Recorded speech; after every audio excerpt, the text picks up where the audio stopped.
Maman, voici l'enveloppe pour vous aider avec le loyer ce mois-ci. J'ai dû faire des heures supplémentaires, je suis épuisée. Merci Léa, pose-la sur la table. Mais ne te plains pas tout le temps. Regarde ton frère Thomas, lui au moins il est toujours de bonne humeur.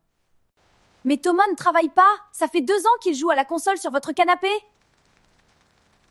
Ne sois pas jalouse de ton frère. Il a beaucoup de potentiel, les patrons ne le comprennent pas, c'est tout. Tu n'avais qu'à choisir un autre métier si tu es si fatiguée.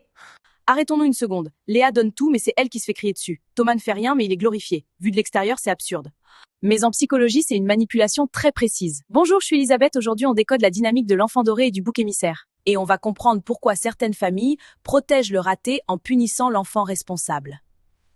Ce que Léa ne comprend pas, c'est que l'amour de ses parents n'a rien à voir avec son compte en banque.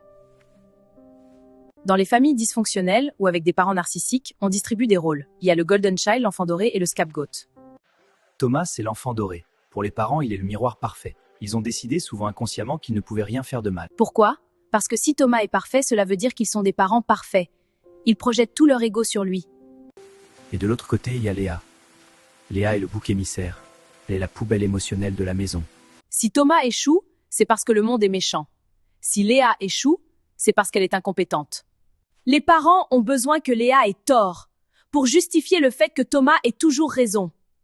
Pourquoi ils punissent l'enfant responsable ? Mais pourquoi les parents de Léa acceptent son argent tout en la critiquant ? Tu crois que tu peux t'en sortir sans nous ? Que tu n'as plus besoin de ta famille ?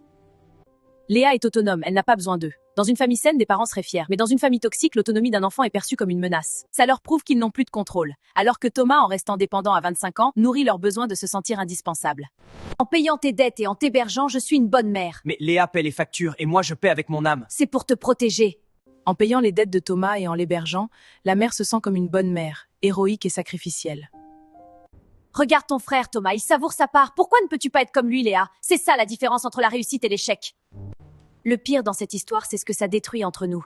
Qu'est-ce que tu veux dire ? Les parents nous comparent sans cesse, c'est de la triangulation. Tu vois comment ton frère est affectueux avec moi ? Oui, maman. Heureusement que ta sœur est là pour payer nos factures, vu que toi tu ne fais rien.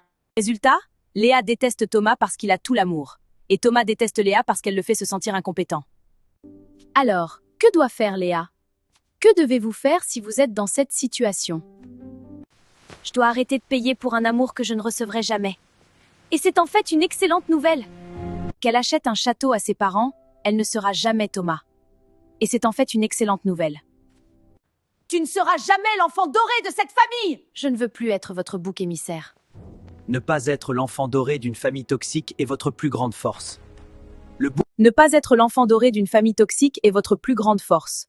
Le bouc émissaire est généralement le seul enfant qui développe de la résilience, qui quitte la maison et qui construit sa propre vie.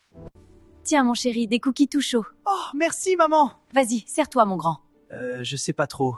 Tu crois que je devrais ? Bien sûr, un seul ne te fera pas de mal. D'accord, si tu le dis. L'enfant doré, lui, reste souvent un adulte terrifié, incapable de prendre une décision sans l'approbation de sa mère. Je coupe les vivres émotionnels et financiers. Je ne suis pas le problème, et je n'ai jamais eu besoin d'être parfaite pour mériter d'être aimée. Léa doit couper les vivres émotionnels et financiers. Elle n'est pas le problème, et elle n'a jamais eu besoin d'être parfaite pour mériter d'être aimée. Si l'histoire de Léa a résonné en vous, n'hésitez pas à me le dire en commentaire.